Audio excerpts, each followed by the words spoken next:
Salut à tous, alors si j'ai appelé cette vidéo le procès de la honte, c'est qu'aujourd'hui commence le procès de Rachid Askari, 41 ans, pour le meurtre de son ancienne compagne.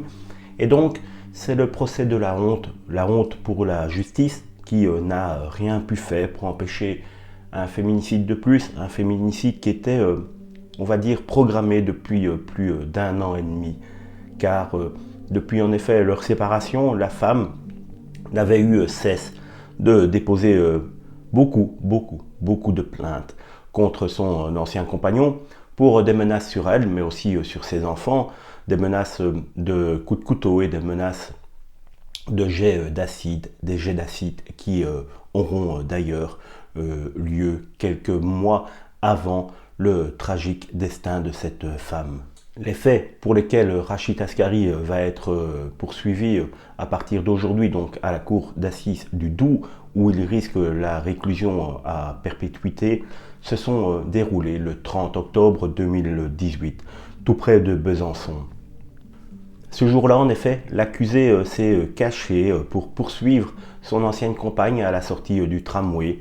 Celle-ci regagnait sagement l'appartement qu'elle occupait depuis maintenant quelques mois, un appartement qui lui avait été prêté par une association de la défense des droits de femmes. Au moment où elle allait regagner son appartement, l'homme a surgi derrière elle et lui a asséné 9 coups de couteau à la gorge, au crâne, au torse. La victime a été rapidement soignée par les secours, mais malheureusement elle est décédée très rapidement. C'est 3 jours plus tard que l'auteur des coups de couteau sera arrêté à Athènes, là où il essayait de prendre un avion pour quitter définitivement sans doute l'Europe.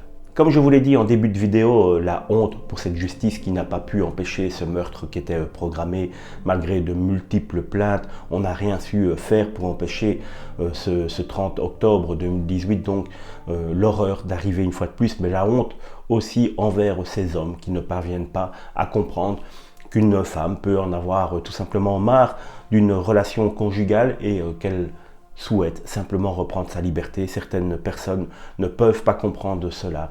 Et dans leur tête, leur femme semble leur appartenir à tout jamais.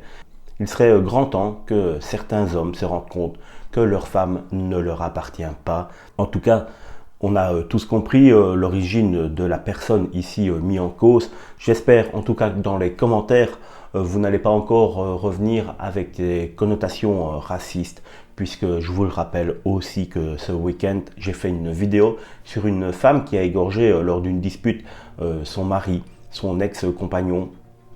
Et d'après les premières informations, les 2 personnes étaient d'origine française.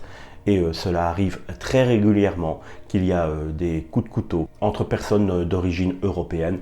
Alors élevons le débat un petit peu plus haut que cette connotation raciste. Après avoir demandé le divorce, la jeune femme a obtenu en juillet 2018 une ordonnance de protection interdisant son mari de rentrer en contact avec elle ou un de ses 3 enfants de 9, 12 et 16 ans.